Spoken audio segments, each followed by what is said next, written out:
After a string of heartbreaks and disillusionment in the bustling city, 22-year-old Emily decided she needed a change. The city's relentless pace and her tumultuous dating life had left her feeling drained. She craved solitude and simplicity, a place where she could heal. So, she packed her bags and headed to a small, forgotten town where her grandparents' old, withered house stood. The house, though weathered by time, held memories of happier days. Emily's first sight of it stirred something deep within her. The ivy-clad walls and time-worn windows called to her. With determination and hard work, she breathed new life into the old structure, making it livable and warm once again. From her first day in town, Emily noticed a large black cat lingering near the property. Its emerald eyes seemed to watch her every move, giving her a sense of both companionship and unease. She named the cat Midnight and welcomed its presence, finding comfort in its company.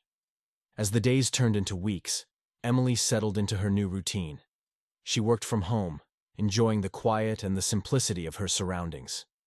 Yet, something lingered at the edge of her consciousness, a feeling that all was not as it seemed. One night, Emily awoke with a start. The room was dark, the only light coming from the moon outside. She glanced around and saw Midnight sitting by her bedside, eyes glowing in the dim light. She reached out to pet him, but her hand met something cold and solid. A shiver ran down her spine as she realized the cat was not what it appeared to be.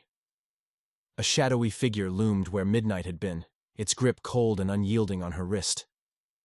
Emily screamed, the sound piercing the stillness of the night, and then everything went black. When she awoke the next morning, the terror of the night before seemed like a distant nightmare. She could barely remember the details, but an unease lingered. As the days passed, the same scene played out again and again. Each night she would wake, see the cat, reach out, and encounter the shadow. Each morning, the memory would fade, leaving her with a growing sense of dread. Emily's unease grew into fear. She tried to shoo Midnight away, but the cat always returned, its green eyes watching her. She locked her doors, but somehow, Midnight always found a way inside.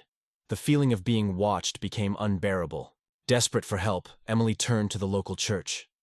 She confided in the pastor, a kind and wise man who listened to her fears with understanding. He sensed the dark energies clinging to her and agreed to help.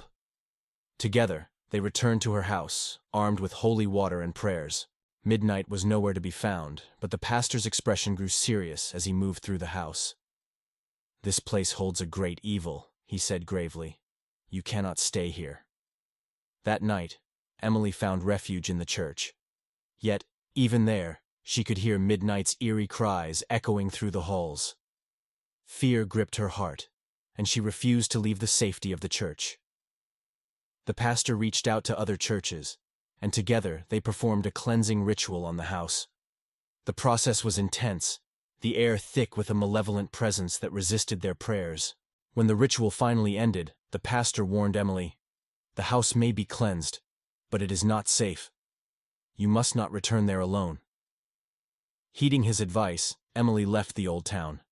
She found a modest apartment in a nearby city, avoiding old houses and places with dark histories.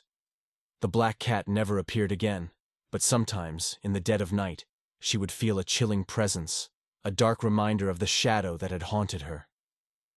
Emily's life slowly returned to normal, but the memory of Midnight and the shadow never fully left her.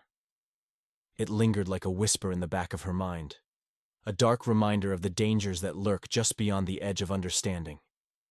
She was safe, but forever changed, wary of the shadows that dance in the corners of the night.